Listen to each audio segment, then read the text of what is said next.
ಕೆಲಸದವಳನ್ನ ಕರೆದು ಯಾರೋ ಮೇಲೆ ಹೋಗೋದನ್ನು ನೋಡಿದೆ. ಯಾರವರು ಅಂತ ಕೇಳಿದ್ಲು ಅನ್ವಿಕಾ. ಅರ್ಜುನ್ ಅವರ ಭಾವ ಮ್ಯಾಡಮ್ ಅಂದ್ಲು ಕೆಲಸದವಳು. ಭಾವನಾ ಅಂದರೆ ಸಂಬಂಧಿಕರು? ಅದಕ್ಕಿಂತ ಮೊದಲು ತಟ್ಟಿದ ವಿಷಯ ಭಾವ ಅಂದರೆ ಹೇಗೆ ಅಂದ್ಲು ಅನ್ವಿಕಾ. ಏನೋ ನನಗೆ ತಿಳಿಯೋದು ಮೇಡಮ್, ನಾನು ಇಲ್ಲಿ ಕೆಲಸಕ್ಕೆ ಸೇರಿ ಕೂಡ 3 ತಿಂಗಳಾಯಿತು. ನನ್ನ ಕೆಲಸ ನಾನು ಮಾಡ್ಕೊಂಡು ಹೋಗೋದು ಬಿಟ್ಟರೆ ಮತ್ತೇನೂ ತಿಳಿಯೋದು. ಈ ವಿಷಯ ಕೂಡ ನಿಮ್ಮಂತೆಯೇ ನಾನು ಹೊಸದಾಗಿ ಬಂದಾಗ ಹೇಳಿದ್ದಕ್ಕೆ ಮ್ಯಾನೇಜರ್ ಹೇಳಿದರು ಅಂತ ಹೇಳಿ ಹೋದ್ಲು. ಉಫ್, ಸರಿ ಬಿಡು, ಯಾರೋ ಒಬ್ಬರು. ಮನೆಯಲ್ಲಿ ಅರ್ಜುನ್ ಮಾತ್ರ ಇರ್ತಾನೆ ಅಂತ ಭಯಪಟ್ಟಿದ್ದೆ. ಮತ್ತೊಬ್ಬ ಮನುಷ್ಯ ಇದ್ದಾನೆ ಅಂತ ತಿಳಿತಿದ್ದಂತೆ ಸ್ವಲ್ಪ ನಿರಾಳವಾಗಿ ಅಲ್ಲೇ ಇದ್ದ ಮ್ಯಾಗ್ಝಿನ್ ತೆಗೆದುಕೊಂಡು ಸೋಫಾದಲ್ಲಿ ಕೂತು ತಿರುವಿ ಹಾಕೋದಕ್ಕೆ ಶುರು ಮಾಡಿದ್ಲು. ಕರೆಕ್ಟಾಗಿ 1/4 ಗಂಟೆಗೆ ಸುಂಟರ್ ಗಾಳಿಯಂತೆ ಬಂದ ಅರ್ಜುನ್ ಒಂದೇ ಬಾರಿಗೆ 3 ಮೆಟ್ಟಿಲು ಹತ್ತಿ ಮೇಲೆ ಹೋಗಿ ಅಲ್ಲಿರುವ ಆ ಭಾವನ ಕಾಲರ್ ಹಿಡಿದು ಕೆಳಕೊಂಡು ಬಂದು ಕೆನ್ನೆಗೆ ಚಟಚಟನೆ ಬಾರಿಸಿದ್ದು ಕ್ಷಣಾರ್ಧದಲ್ಲಿ ನಡೆದು ಹೋಯಿತು. ನಿಜಕ್ಕೂ ಏನು ನಡೀತಿದೆ ಅಂತ ಅರ್ಥ ಆಗೋದಕ್ಕೆ ಅನ್ವಿಕಾಗೆ 1 ನಿಮಿಷ ಬೇಕಾಯಿತು. ಬೊಂಬೆಯಂತೆ ನಡೀತಿರೋದನ್ನು ನೋಡ್ತಾ ನಿಂತುಬಿಟ್ಲು. ಅವನು ಅರ್ಜುನ್ ಹೈಟ್ ಅಷ್ಟೇ ಇದ್ದಾನೆ, ಆದರೆ ಸ್ವಲ್ಪ ಕಡಿಮೆ. ಬಿಳಿಯಾಗಿದ್ದಾನೆ, ಆದರೆ ಅರ್ಜುನ್ ಅಷ್ಟಲ್ಲ. ಅರ್ಜುನಷ್ಟು ಪರ್ಸ್ನಾಲಿಟಿ ಕೂಡ ಇಲ್ಲ, ಆದರೆ ನೋಡೋದಕ್ಕೆ ಬಲಶಾಲಿಯಾಗಿಯೇ ಕಾಣ್ತಿದ್ದಾನೆ ಅಂತ ಅನ್ವಿಕಾಗ ಅನ್ನಿಸ್ತು. ಅರ್ಜುನ್, ನಾನು ಹೇಳೋದನ್ನು ಕೇಳು, ಆಮೇಲೆ ಹೊಡಿ ಅಂತ ತುಟಿ ಸೀಳಿ ರಕ್ತ ಬರ್ತಿದ್ರು ಅವನು ಕೇಳ್ದ. ಆದರೆ ಕೇಳೋ ಸ್ಥಿತಿಯಲ್ಲಿ ಅರ್ಜುನ್ ಇರಲಿಲ್ಲ. ಅರ್ಜುನ್ ಪಂಚ್ ಪವರ್ಗೆ ಅವನ ದವಡೆಗಳು ಊದುಕೊಂಡ್ವು. ಎಷ್ಟು ಸಲ ಹೇಳಿದ್ದೀನಿ ಇಲ್ಲಿಗೆ ಬರಬೇಡ ಅಂತ. ನನ್ನ ಬಂಗ್ಲೆಗೆ ನಾನು ಇಲ್ಲದಿದ್ದಾಗ ಬರೋದಕ್ಕೆ ನಿನಗೆಷ್ಟು ಧೈರ್ಯ ಅಂತ ಸಿಂಹದಂತೆ ಅರ್ಜುನ್ ಗರ್ಜಿಸಿದ್ದಕ್ಕೆ ಅನ್ವಿಕಾ ಕೂಡ ಬೆದರಿ ನೋಡ್ತಿದ್ದಾಳೆ. ಅದು ತಾತ ಕಳಿಸಿದ್ರು, ಅದಕ್ಕೆ ಬಂದೆ ಅಂದ ಅವನು ಪೆಟ್ಟು ತಿಂದ ದವಡೆಯಿಂದಲೇ. ಅವನನ್ನು ಕೊಡವಿ ಹಾಕಿ ಕೂಡಲೇ ಫೋನ್ ತಗೊಂಡು ಕೋಪದಿಂದ ಕರೆ ಮಾಡ್ತಿದ್ದ ಅರ್ಜುನ್ ದವಡೆಗಳು ಬಿಗಿಯಾಗಿದ್ವು. ಶರ್ಟ್ ಸ್ಲೀವ್ಸ್ ಮೇಲೆ ಮಡಚಿಕೊಂಡು ಕರೆ ಸ್ವೀಕರಿಸಿದ ಫೋನನ್ನು ಬಿಸಾಡಿ ಇನ್ನು ಅಲ್ಲೇ ಇದ್ದ ಅವನ ಶರ್ಟ್ ಹಿಡಿದು ಎಳೆದು ಹೊರಗೆ ತಳ್ದ ಅರ್ಜುನ್. ಇನ್ನೊಮ್ಮೆ ಇವನನ್ನು ಒಳಗೆ ಬಿಟ್ಟರೆ ನಿಮ್ಮ ಶವಗಳು ಊರು ಹೊರಗಿರುತ್ತವೆ ಅಂತ ಸೆಕ್ಯೂರಿಟಿಗೆ ಸ್ಟ್ರಾಂಗ್ ವಾರ್ನಿಂಗ್ ನೀಡಿ ಮಿಂಚಿನಂತೆ ಮೇಲೆ ಹೋದ. ಈ ಗದ್ದಲದಲ್ಲಿ ಅನ್ವಿಕಾ ಅಲ್ಲೇ ಇದ್ದಾಳೆ ಎಂಬ ವಿಷಯವನ್ನೇ ಅವನು ಗಮನಿಸಲಿಲ್ಲ. ಹೇಗೆ ನಿಂತಿದ್ಲೋ ಹಾಗೆ ನಿಂತುಬಿಟ್ಲು ಅನ್ವಿಕಾ. ಸ್ವಲ್ಪ ಹೊತ್ತಿನ ಹಿಂದೆ ಒಡೆದಿದ್ದ ಫ್ಲವರ್ ವೇಸ್ ಚೂರುಗಳನ್ನ ಕೆಲಸದವಳು ಕ್ಲೀನ್ ಮಾಡಿದ್ಲು. 1/4 ಗಂಟೆ ನಂತರ ಕೆಳಗೆ ಬಂದ ಅರ್ಜುನ್ ಗೋಡೆಗೆ ಹೊರಗೆ ನಿಂತಿದ್ದ ಅನ್ವಿಕಾಳನ್ನು ನೋಡಿ, ಮನೆಯಲ್ಲಿದ್ದು ಏನು ಮಾಡ್ತಿದ್ಯಾ ನೀನು ಅಂತ ಗಟ್ಟಿಯಾಗಿ ಕೇಳ್ದ. ಬೆಚ್ಚ ಬಿದ್ದು ಈ ಲೋಕಕ್ಕೆ ಬಂದ ಅನ್ವಿಕಾ ಸರ್ ಅಂದ್ಲು. ಕೋಪದಿಂದ ಮುಂದೆ ಬಂದ ಅರ್ಜುನ್, ಮನೆಯಲ್ಲಿ ಇರ್ತೀಯಲ್ಲ, ಯಾರು ಬರ್ತಿದ್ದಾರೆ ಅಂತ ಗಮನಿಸೋ ಕೆಲಸ ಇಲ್ವಾ? ನಿನ್ನನ್ನು ಇಲ್ಲಿ ಯಾಕೆ ಇರಿಸಿದ್ದು? ಗಾರ್ಡನಲ್ಲಿ ಕೂತು ರಿಲ್ಯಾಕ್ಸ್ ಆಗೋದಕ್ಕಾ ಅಂತ ಗರ್ಜಿಸ್ದ. ಹೆದರಿ ಹೋದ ಅನ್ವಿಕಾ, ನಾನು ಏನು ಮಾಡಬೇಕು ಅಂತ ನೀವು ಹೇಳಿಲ್ಲ, ಮತ್ತು ನನಗೆ ಹೇಗೆ ತಿಳಿಯುತ್ತೆ ಅಂತ ಗಟ್ಟಿಯಾಗಿ ಕೇಳಿದ್ಲು. ಪ್ರತಿಯೊಂದನ್ನು ಹೇಳಿದರೆ ಮಾಡ್ತೀಯಾ? ಮನೆ ಮುಂದೆ ರಂಗೋಲಿ ನಾನು ಹೇಳಿದಕ್ಕೆ ಹಾಕಿದ್ಯಾ? ಮನೆ ಹಿಂದೆ ಮಣ್ಣಿನ ದೇವರಿಗೆ ನಾನು ಹೇಳಿದಕ್ಕೆ ಪೂಜೆ ಮಾಡಿದ್ಯಾ? ಗುಡಿಗೆ ನಾನು ಹೇಳಿದಕ್ಕೆ ಹೋದ್ಯಾ? ಹೌದಾ ಅಂತ ಕೋಪದಿಂದ ಅವಳ ಹತ್ರ ಬಂದಿದ್ದಕ್ಕೆ ಭಯದಿಂದ ಕಣ್ಣು ಅನ್ವಿಕಾ. ಅವನ ಕೋಪದ ಬಿಸಿ ಉಸಿರು ಅವಳಿಗೆ ತಗುಲ್ತಿದ್ದಾಗ, ನಾನು ಬರೋಷ್ಟರಲ್ಲಿ ಅವ್ರ ಮೇಲೆ ಹೋಗಿದ್ರು ಸರ್. ಕೆಲಸದವ್ರನ್ನ ಕೇಳಿದಾಗ ನಿಮ್ಮ ಭಾವ ಅಂತ ಹೇಳಿದರು. ಸಂಬಂಧಿಕರು ಅಂತ ನಿಮ್ಮ ಬಂಗ್ಲೆಗಷ್ಟು ಧೈರ್ಯವಾಗಿ ಬಂದಿದ್ದಾರೆ ಅಂದರೆ ನಿಮಗೆ ತಿಳಿದೇ ಇರುತ್ತೆ ಅಂದ್ಕೊಂಡು ಸುಮ್ಮನಿದ್ದೆ ಅಂತ ತಾನು ಅಂದ್ಕೊಂಡಿದ್ದನ್ನು ಹೇಳಿದ್ಲು Anvika. Look at me. Arjun ಮಾತಿಗೆ ಭಯದಿಂದ ಮುಚ್ಚಿದ ಕಣ್ಣುಗಳನ್ನ ನಿಧಾನವಾಗಿ ತೆರೆದ್ಲು. ಕೋಪಕ್ಕೆ ಅವನ ದಟ್ಟವಾದ ಹುಬ್ಬುಗಳು ಮುಡಿಬಿದ್ದಿದ್ವು, ಮೂಗಿನ ಹೊಳ್ಳೆಗಳು ಅದರ್ತಿದ್ವು. ಅದಕ್ಕಿಂತ ಹೆಚ್ಚಾಗವನು ಅವಳಿಗೆ ತೀರ ಹತ್ತಿರ ಇದ್ದಿದ್ದರಿಂದ ಅನ್ವಿಕಾಳ ಹೃದಯದ ವೇಗ ಹೆಚ್ಚಾಯಿತು. ಇಲ್ಲಿ ಕೆಲಸ ಮಾಡೋರು ಬಿಟ್ಟರೆ ಮನೆಗೆ ಯಾರು ಬರಬಾರ್ದು, ನಾನು, ನೀನು ಮತ್ತು ನನ್ನ ತಾತ ಬಿಟ್ಟು.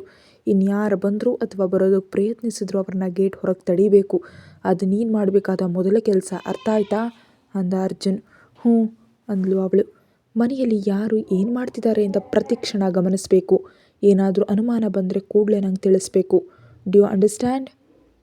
S sir. ಆದರೆ ನಿಮ್ಗೆ ಹೇಗೆ ಹೇಳಬೇಕು ಅಂದ್ಲು ಅನ್ವಿಕಾ.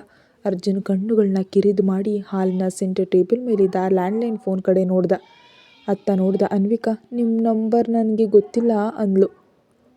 ಅದರಿಂದ ನನಗೆ ಮಾತ್ರ ಕಾಲು ಹೋಗುತ್ತೆ. ನೀನು ರಿಸೀವರ್ ಎತ್ತಿ ಒಂದು ಪ್ರೆಸ್ ಮಾಡು ಸಾಕು ಅಂದನು. ಹ್ಞೂ ಅಂದ್ಲು ಅವಳು. ಅವಳಿಂದ ಬರ್ತಿದ್ದ ಶ್ರೀಗಂಧದ ವಾಸನೆ ಅವನ ಕೋಪವನ್ನು ನಿಯಂತ್ರಿಸಿತೋ ಏನೋ. ದೀರ್ಘ ಉಸಿರು ತಗೊಂಡು ದೂರ ಸರ್ದ. ಬದುಕ್ತೆ ಅಂದ್ಕೊಂಡ್ಲು ಅನ್ವಿಕಾ. ಹೇಳಿದ್ದು ಅರ್ಥ ಆಯ್ತಾ? ಇನ್ನೊಮ್ಮೆ ಎಚ್ಚರಿಕೆಯ ನೋಟ ಬೀರ್ದ. ಅರ್ಥ ಆಯಿತು ಅಂತ ತಲೆ ಆಡಿಸಿದ್ಲು ಅನ್ವಿಕಾ. ಆದರೂ ಅನ್ವಿಕಾಗೆ ಏನು ಪೂರ್ತಿಯಾಗಿ ಅರ್ಥ ಆಗಲಿಲ್ಲ. ಸರಿ, ಸೆಕ್ಯೂರಿಟಿ ಜಾಬ್ ಕೊಟ್ಟಿದ್ದಾನಲ್ವಾ, ಗಮನಿಸೋಣ ಅಂದ್ಕೊಂಡ್ಳು. ಗಮನಿಸಿ ಏನು ಮಾಡ್ತೀಯಾ ಅಂದಿತು ಅವಳ ಒಳಗಿನ ಆತ್ಮ. ಪೊಲೀಸ್ರಿಗೆ ಹಿಡಿದು ಕೊಡ್ತೀನಿ. ಏನಮ್ಮ, ಇನ್ನೊಮ್ಮೆ ಹೇಳು. ಪೊಲೀಸ್ರಿಗೆ ಹಿಡಿದು ಕೊಡ್ತೀನಿ. ಏನು ನನಗೆ ಧೈರ್ಯ ಇಲ್ಲ ಅಂದ್ಕೊಂಡಿದ್ಯಾ ಅಂದ್ಲು. ನಿನಗಿರೋದೇ ಧೈರ್ಯ ಅಂತ ನಂಗೆ ತಿಳಿದಿದೆ. ಆದರೆ ನೀನಿಷ್ಟು ಸಾಹಸ ಮಾಡಿ ಅವನು ಒಂದು ವೇಳೆ ಕ್ರಿಮಿನಲ್ ಆಗಿದ್ದರೂ ಹಿಡಿದುಕೊಟ್ಟೆ ಅಂದ್ಕೋ. ಪ್ರಭಾವವಿರೋ ಇವನು ಹೊರಗೆ ಬರಲಾರನೆ. ಏನರ್ಥ ಆಯಿತು ಅಂತ ಅರ್ಜುನ್ ಕಣ್ಣು ಕಿರಿದು ಮಾಡಿ ಅವಳನ್ನ ನೋಡ್ದ. ದೇವ್ರೆ, ಇವನೇನು ಡಿಟೆಕ್ಟಿವ್ ಥರ ಕೇಳ್ತಿದ್ದಾನಲ್ಲ, ನನಗೇನಾದರೂ ಕಿವುಡ? ಇಷ್ಟು ವಿವರವಾಗಿ ಹೇಳಿದ ಮೇಲೆ ಅರ್ಥ ಆಗದಿರಲು ನಾನೇನು ಚಿಕ್ಕ ಮಗುವೆ ಅಂದ್ಕೊಂಡು ನಿಮ್ಮ ಮನೆಗೆ ಸೆಕ್ಯೂರಿಟಿ ಆಗಿರಬೇಕು ಅಂದ್ಲು. ಕರೆಕ್ಟಾಗಿ ಹೇಳಿದೆ ಅಂತ ಕಪ್ಪೆಯಂತೆ ಬಾಯಿ ತೆರೆದು ನೋಡ್ತಿದ್ದ ಅನ್ವಿಕಾಳನ್ನು ಕಂಡು ಮೇಲೆ ಹೋದ. ಉಫ್, ಈ ರಾಕ್ಷಸ ನನಗೆ ಅರ್ಥ ಆಗಲ್ಲ. ಸುಮ್ಮನೆ ಹೇಳಿದ ಕೆಲಸ ಮಾಡಿದ್ರಾಯ್ತು. ಆದರೂ ಇವನ್ ತಾತ ಇದ್ದರೆ ಅದಕ್ಕೆ ಇಷ್ಟು ಸೆಕ್ಯೂರಿಟಿ ಯಾಕೋ? ಒಂದು ವೇಳೆ ಇವನು ಯಾರಾದರೂ ಅಂಡರ್ವರ್ಲ್ಡ್ ಮಾಫಿಯಾ ಡಾನ್ ಇರ್ಬೋದಾ? ಇಲ್ದಿದ್ರೆ ಕ್ರಿಮಿನಲ್ ಇರ್ಬೋದಾ ಅಂತ ತನ್ನ ಬುದ್ಧಿ ಕೆಲಸ ಕೊಟ್ಲು ಅನ್ವಿಕಾ. ನಿಜವೇ ಅಲ್ವೇ? ನಾನು ಈ ಕಡೆ ಯಾಕೆ ಯೋಚಿಸಲಿಲ್ಲ? ಯಾಕೆಂದರೆ ನಿನ್ನದು ಅತೀ ಬುದ್ಧಿವಂತಿಕೆ ಅಷ್ಟೇ. ನಿನ್ನ ಅತಿಯಾದ ತಿಳುವಳಿಕೆ, ಸಾಹಸ ಬಿಟ್ಟು ಸುಮ್ಮನೆ ಬಂದು ಕೆಲಸ ನೋಡು. ಹೇಳಿದ ಕೆಲಸ ಮಾಡಿ ಸಾಕು, ಪ್ರಶಾಂತವಾಗಿರ್ತೀಯ. ಇಲ್ದಿದ್ರೆ ತೊಂದರೆಯಲ್ಲಿ ಸಿಲುಕ್ತೀಯ ಅಂತ ಅಂತರಾತ್ಮ ಗಟ್ಟಿಯಾಗಿ ವಾರ್ನಿಂಗ್ ಕೊಟ್ಟು ಮಾಯ ಆಯಿತು. ಅದು ನಿಜವೇ ಅಲ್ವಾ? ಇವೆಲ್ಲ ನನಗೆ ಯಾಕೆ? ಬಂದ್ವಾ, ಹೇಳಿದ ಕೆಲಸ ಮಾಡಿದ್ವಾ, ಸಂಬಳ ತೊಗೊಂಡು ಹೋದ್ವಾ, ಅಷ್ಟೇ ಸಾಕು ಅಂದ್ಕೊಂಡ್ಳು. ಅಂದಿನಿಂದ ಮನೆಯಲ್ಲಿ ಅವಳೇ ಸೆಕ್ಯೂರಿಟಿ ಚೀಫ್ ಆದಳು. ಆ ವಿಷಯ ಉಳಿದ ಸಿಬ್ಬಂದಿಗೂ ತಿಳಿಯಿತು. ಮನೆಗೆ ಯಾರು ಬರೋದಿಲ್ಲ, ಮತ್ತು ಯಾಕಿಷ್ಟು ಬಲವಾದ ಬಂದೋಬಸ್ತ್ ಅಂದ್ಕೊಂಡ್ಳು ಅನ್ವಿಕಾ. ಹೀಗೆ ದಿನಗಳು ಕಳೀತಿರಲು ಅನ್ವಿಕಾ ಅಲ್ಲಿರೋರೆಲ್ರಿಗೂ ಆತ್ಮೀಯಳಾದಳು. ಎಷ್ಟರ ಮಟ್ಟಿಗೆ ಅಂದರೆ ಅವಳೇ ಅಡುಗೆ ಮಾಡಿ ಎಲ್ರಿಗೂ ಬಡಿಸೋ ಅಷ್ಟು. ಅನ್ವಿಕಾ ತೋರಿಸೋ ಆದರ, ಪ್ರೀತಿ ಅವರ ಮನಸ್ಸನ್ನು ಮುಡ್ತು. ಅವಳನ್ನು ಒಬ್ಬ ತಂಗಿಯಾಗಿ, ಮಗಳಾಗಿ ಎಲ್ಲರೂ ನೋಡ್ತಿದ್ರು. ಯಾರನ್ನಾದರೂ ತನ್ನವರನ್ನಾಗಿ ಮಾಡಿಕೊಂಡು ಅವರಲ್ಲೇ ತನ್ನ ಹೊಡ ಹುಟ್ಟಿದವರನ್ನು ನೋಡೋದು ಚಿಕ್ಕಂದಿನಿಂದಲೂ ಅವಳಿಗೆ ರೂಢಿ. ಅರ್ಜುನ್ ಎಲ್ಲವನ್ನ ಗಮನಿಸ್ತಿದ್ದಾನೆ. ಹೀಗೊಂದು ದಿನ ಬೆಳಿಗ್ಗೆ ಅರ್ಜುನ್ ಆಫೀಸ್ಗೆ ರೆಡಿ ಆಗ್ತಾ ಇದ್ದಾನೆ. ಅನ್ವಿಕಾ ಕೂಡ ರೆಡಿಯಾಗಿ ಎಲ್ರಿಗೂ ಬ್ರೇಕ್ಫಾಸ್ಟ್ ನೀಡುತ್ತಾ ಹೊರಗೆ ಗಾರ್ಡನ್ನಲ್ಲಿದ್ದಾಳೆ. ಬೆಳಿಗ್ಗೆ ಮಾತ್ರ ಮನೆಯ ಅಡುಗೆಯವರು ಮಾಡಿದ್ದನ್ನೇ ನೀಡ್ತಾಳೆ. ಅರ್ಜುನ್ ಕಣ್ಣಿಗೆ ಬೀಳೋದು ಬೇಡ ಅಂತ. ಲಂಚ್ ಮತ್ತು ಡಿನ್ನರ್ ಟೈಮ್ಗೆ ಅರ್ಜುನ್ ಮನೆಯಲ್ಲಿ ಇರೋದಿಲ್ಲ, ಆದ್ದರಿಂದ ಅವಳೇ ಅಡುಗೆ ಮಾಡ್ತಾಳೆ. ಎಲ್ಲರೂ ಗಾರ್ಡನ್ನಲ್ಲಿ ಬ್ರೇಕ್ಫಾಸ್ಟ್ ಮಾಡ್ತಿರುವಾಗ ಗೇಟ್ ಹೊರಗೆ ಕಾರ್ ಬಂತು. ಗಾರ್ಡ್ ಗೇಟ್ ಓಪನ್ ಮಾಡ್ದ. ಬಿಳಿ ಬಣ್ಣದ ಕಾರ್ ಒಳಗೆ ಬಂದಿದ್ದರಿಂದ ಸೆಕ್ಯೂರಿಟಿ ಅಲರ್ಟ್ ಆಗಿ ಕೈ ಕಟ್ಕೊಂಡು ಓಡ್ ಹೋದ್ರು. ಯಾರಿಂದ ಅನ್ವಿಕಾ ಕೂಡ ಹಿಂದೆ ಹೋದ್ಲು. ಅಷ್ಟರಲ್ಲೇ ಕಾರ್ನಿಂದ ಒಬ್ಬ ಹಿರಿಯ ವ್ಯಕ್ತಿ ಗಾರ್ಡನ್ನಲ್ಲಿ ಪಿಕ್ನಿಕ್ ಬಂದವರಂತೆ ತಿಂತ ಮಾತಾಡ್ತಿದ್ದ ಸೆಕ್ಯೂರಿಟಿಯವ್ರನ್ನ ಮತ್ತು ಅವರಿಗೆ ಬಡಿಸ್ತಿದ್ದ ಅನ್ವಿಕಾಳನ್ನು ನೋಡಿ ನಗ್ತಿದ್ರು. ಒಬ್ಬ ಹಿರಿಯ ಸಿಬ್ಬಂದಿ ಬಂದು ಚೆಕಿಂಗ್ ಎಲ್ಲ ಮುಗಿದ ನಂತರ ಕಾರ್ ಡೋರ್ ತೆಗೆದು ಗುಡ್ ಮಾರ್ನಿಂಗ್ ಸರ್ ಅಂತ ವಿಶ್ ಮಾಡಿದ್ರು. ಹ್ಞೂ ಅಂತ ಗಂಭೀರವಾಗಿ ಹೇಳಿ ಗೌರವದಿಂದ ಒಳಗೆ ಬಂದ ರಾಧಾಕೃಷ್ಣರನ್ನು ಸೆನ್ಸಸ್ ಸ್ಕ್ಯಾನ್ ಆದ ನಂತರ ಒಳಗೆ ಹೋಗ್ತಿದ್ದಾಗ ಯಾರವರು ಅಂತ ಅನ್ವಿಕಾ ಕೇಳಿದ್ಲು. ರಾಧಾಕೃಷ್ಣ ಅವರು ಅಂದನು ಒಬ್ಬಾತ. ತಾತ ಅಂತ ಅರ್ಜುನ್ ಹೇಳಿದ ಮಾತು ನೆನಪಾಗಿ ಒಳಗೆ ಹೋದ ಅನ್ವಿಕಾಳಿಗೆ ಹಾಲಿನ ಸೋಫಾದಲ್ಲಿ ಕೂಳ್ತಿರೋದು ಕಾಣ್ತು. ನಮಸ್ತೆ ಸರ್ ಅಂತ ನಮಸ್ಕರಿಸಿದ್ಲು. ಕನ್ನಡಕ ಸರಿಪಡಿಸ್ಕೊಂಡು ನೋಡಿದ ರಾಧಾಕೃಷ್ಣ, ಹೇಗಿದೆಯಾ ಅನ್ವಿಕಾ ಅಂತ ಕೇಳಿದ್ರು. ಶಾಕ್ ಆದ ಮುಖದಿಂದ ನೋಡ್ತಾ, ನಿಮಗೆ ನನ್ನ ಹೆಸರು ಹೇಗೆ ಗೊತ್ತು ಸರ್ ಅಂದ್ಲು. ಅವ್ರ ನಕ್ಕು ಭುಜದ ಮೇಲಿದ್ದ ಶಾಲು ಮತ್ತು ಬೆತ್ತವನ್ನು ಪಕ್ಕದಲ್ಲಿಟ್ಟು, ನೀನು ಇಲ್ಲಿಗೆ ಬಂದಿದ್ದೆ ನನ್ನ ಕಾರಣದಿಂದ ಅನ್ವಿಕಾ, ನನಗೆ ತಿಳಿಯದೇ ಇರುತ್ತಾ ಅಂದರು. ಈ ಬಾರಿ ಪಕ್ಕಾ ಶಾಕ್ ಆದ್ಲು ಅನ್ವಿಕಾ. ಏನು ಹೇಳ್ತಿದ್ರಿ ಸರ್? ನಿಮ್ಮಿಂದಲೇ ನಾನು ಇಲ್ಲಿಗೆ ಬಂದಿದ್ದೀನಾ? ಆದರೆ ಯಾಕೆ? ನೀವು ಯಾರಂತ ಕೂಡ ನಂಗೆ ತಿಳಿಯೋದು. ಮೊದಲ ಬಾರಿ ನೋಡ್ತಿರೋದು ಕೂಡ ಇವಾಗಲೇ. ಮತ್ತು ನಾನು ಹೇಗೆ ನಿಮಗೆ ಗೊತ್ತು? ನಿಜಕ್ಕೂ ಯಾಕಿದೆಲ್ಲ ಮಾಡಿದ್ರಿ ಅಂತ ಪ್ರಶ್ನೆಗಳ ಮಳೆ ಸುರಿಸಿದ್ಲು.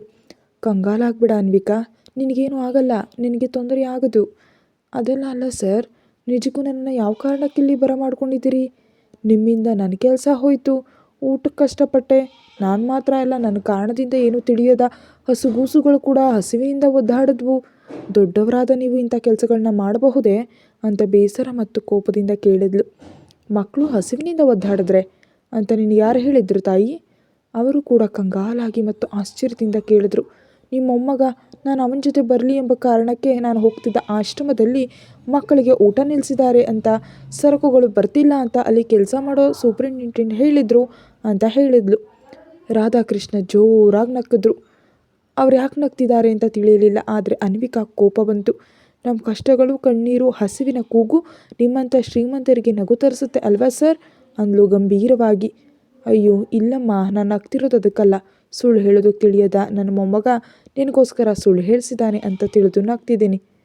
ಅಂದರೆ ಏನು ನಿಮ್ಮ ಮಾತಿನ ಅರ್ಥ? ನಾನು ಹೇಳೋದು ಯಾಕೆ? ಆ ಸೂಪರಿಂಟೆಂಡೆಂಟ್ಗೆ ಫೋನ್ ಮಾಡ್ತೀನಿ, ನೀನೇ ಕೇಳು ಅಂತ ನಿಜ ಏನು ನಡೆದಿದೆ ಎಂದು ಆಶ್ರಮಕ್ಕೆ ಫೋನ್ ಮಾಡಿದ್ರು ರಾಧಾಕೃಷ್ಣ. ರಿಂಗ್ ಆಗುತ್ತಲೇ ಸರ್ ಹೇಳಿ ಸರ್ ಅಂದರು. ಅದು ಅವನ ಧ್ವನಿಯೇ ಅಂತ ಅನ್ವಿಕಾಗೆ ತಿಳಿಯಿತು. ಸರ್ ನಾನು ಅನ್ವಿಕಾ ಅಂದ್ಲು. ಹಾಂ ಅನ್ವಿಕಾ ಹೇಳಮ್ಮ, ಹೇಗಿದೆಯಾ? ಯಾಕೆ ಸರ್ ಫೋನಿಂದ ಕಾಲ್ ಮಾಡಿದ್ಯಾ ಅಂತ ಕೇಳ್ದ. ಅದು ಅವತ್ತು ನೀವು ಮಕ್ಕಳು ಹಸಿವಿನಿಂದ ಇದ್ದಾರೆ ಅಂತ ಹೇಳಿದ ನಿಜವೇ ಅಥವಾ ಸುಳ್ಳೆ ಅಂತ ನೇರವಾಗಿ ಕೇಳಿದ್ಲು. ಅದಕ್ಕೆ ಅವನು ನುಣುಚಿಕೊಳ್ಳಲು ನೋಡಿದಾಗ, ನಡೆದದ್ದನ್ನು ಹೇಳಿ ಈ ಹುಡುಗಿಗೆ ತಿಳಿಯಬೇಕು ಅಂದರು ರಾಧಾಕೃಷ್ಣ ಗಟ್ಟಿಯಾಗಿ. ಅವರು ಹೇಳಿದ್ದಕ್ಕೆ ಅಂದು ನಡೆದದ್ದನ್ನು ಹೇಳ್ದ. ಅಂದು ನಾನು ಹೇಳಿದ್ದು ಸುಳ್ಳು ಅನ್ವಿಕಾ, ಕೇವಲ ನಿನ್ನನ್ನು ಹೆದರಿಸೋದಕ್ಕೆ ಹಾಗೆ ಹೇಳಿದೆ ಅಷ್ಟೇ ಹೊರತು ಮಕ್ಕಳು ಹಸಿವಿನಿಂದ ಇರಲಿಲ್ಲ. ನಾನು ಹಾಗೆ ಹೇಳಿದರೆ ಆಶ್ರಮಕ್ಕೆ ಮಕ್ಕಳಿಗೆ ಬೇಕಾದ ಊಟದ ಖರ್ಚನ್ನು ತಾವೇ ಭರಿಸೋದಾಗಿ ಮತ್ತು ಮಕ್ಕಳ ಆರೋಗ್ಯವನ್ನು ತಾವೇ ನೋಡ್ಕೊಳ್ಳೋದಾಗಿ ಆರ್ಕೆ ಕಂಪನಿಯ ಮಾಲೀಕ ರಾಧಾಕೃಷ್ಣ ಅವರು ಹೇಳಿದರು. ಮಕ್ಕಳಿಗೆ ಒಳ್ಳೆಯದಾಗತ್ತೆ ಅಂತ ನಿಂಗೆ ಸುಳ್ಳು ಹೇಳಿದೆ. ನಾಳೆ ದಿನ ಈ ವಿಷಯ ನಿನಗೆ ತಿಳಿದ್ರೂ ಸಂತೋಷ ಪಡ್ತೀಯಾ ಅಂದ್ಕೊಂಡಿದ್ದೆ. ಆದರೆ ನಿಜವಾಗಿ ಮಕ್ಕಳು ಯಾವುದೇ ತೊಂದರೆ ಅನುಭವಿಸ್ತಿಲ್ಲ ಅನ್ವಿಕಾ ಅಂತ ಹೇಳಿದ್ರು. ಕೇಳ್ತಿದ್ದ ಅನ್ವಿಕಾ ಮಾತೇ ಬರದಂತಾದ್ಲು. ನಾನು ಆಮೇಲೆ ಫೋನ್ ಮಾಡ್ತೀನಿ ಅಂತ ಕರೆ ಕಟ್ ಮಾಡಿದ್ರು ರಾಧಾಕೃಷ್ಣ. ಹಣ ಇದೆ ಅಂತ ಪುಟ್ಟ ಮಕ್ಕಳ ಜೊತೆ ಹಾಗೆ ವರ್ತಿಸಿದ್ರೆ ಆ ಪರಮೇಶ್ವರಿ ಕ್ಷಮಿಸೋದಿಲ್ಲ ತಾಯಿ. ನಮಗೆ ಈ ವಿಷಯ ತಿಳಿದಿದೆ, ಆದರೆ ಕೆಲವು ಬಾರಿ ನಮ್ಮ ಕಣ್ಣು ಕಿವಿಗಳು ಕೂಡ ನಮ್ಮನ್ನು ಮೋಸ ಮಾಡುತ್ತವೆ. ನೀನು ಇಲ್ಲಿಗೆ ಬರಬೇಕಂದ್ರೆ ಅದಕ್ಕಿಂತ ಬೇರೆ ದಾರಿ ನಂಗೆ ತೋಚಲಿಲ್ಲ, ಅದಕ್ಕೆ ನಿನಗೆ ಹಾಗೆ ಹೇಳಿಸಿದ್ದೆ ನಮ್ಮವರು ಅಂತ ಅವ್ರು ಹೇಳ್ತಿರುವಾಗ, ಬಂದು ಎಷ್ಟೊತ್ತಾಯಿತು ತಾತ ಅಂತ ಮೆಟ್ಟಲಿಳಿತಾ ಬಂದ ಅರ್ಜುನ್. ಕಣ್ತುಂಬ ನೀರು ತುಂಬಿಕೊಂಡು ನೋಡ್ತಿದ್ದ ಅನ್ವಿಕಾಳನ್ನು ಕಂಡ ಅರ್ಜುನ್ ಕಣ್ಣುಗಳು ಕಿರಿದಾದವು. What happen? ಅವಳ ಮುಖ ಕೆಂಪಗಾಗಿರೋದನ್ನು ನೋಡಿ ಕೇಳ್ದ. ನಿಜ ತಿಳಿದು ಹುಡುಗಿ ಹೀಗಾದ್ಲು ಅಂದರು ರಾಧಾಕೃಷ್ಣ. ನಿಜವೇ? ಯಾವ ನಿಜ? ಅದೇ ಆಶ್ರಮದಲ್ಲಿ ನಾವು ಸೂಪರಿಂಟೆಂಡೆಂಟ್ ಮೂಲಕ ಹಾಗೆ ಸುಳ್ಳು ಹೇಳಿಸಿದ್ವಲ್ಲ, ಅದು. ಮಕ್ಕಳಿಗೆ ಯಾವುದೇ ತೊಂದರೆ ಆಗಿಲ್ಲ ತಾಯಿ. ನೀನು ತೊಂದರೆ ಅನುಭವಿಸಿದರೆ ಅದಕ್ಕೆ ಕಾರಣ ನಾನೇ. ನನ್ನನ್ನು ಕ್ಷಮಿಸು ತಾತ ಅಂತ ಅರ್ಜುನ್ ಗಟ್ಟಿಯಾಗಿ ಅಸಹನೆಯಿಂದ ಕೂಗ್ದ. ಇಲ್ಲ ಕಣೋ, ಹೆಣ್ಣುಮಗಳ ನೋವಿಗೆ ಕಣ್ಣೀರಿಗೆ ನಾವು ಯಾವತ್ತೂ ಕಾರಣ ಆಗಬಾರ್ದು. ಈ ಹುಡುಗಿ ಕೆಲಸ ಕಳ್ಕೊಂಡು ಒಂದು ಹೊತ್ತು ಉಪವಾಸ ಇದ್ದರೂ ಆ ಪಾಪ ನಮಗೆ ತಟ್ಟತ್ತೆ, ಅದಕ್ಕೆ ಕೇಳಿದೆ ಅಂದರು ಅವರು. ಅನ್ವಿಕಾ ಏನೂ ಮಾತನಾಡಲಿಲ್ಲ, ಮೌನವಾಗಿ ತಲೆ ತಗ್ಸಿದ್ಲು.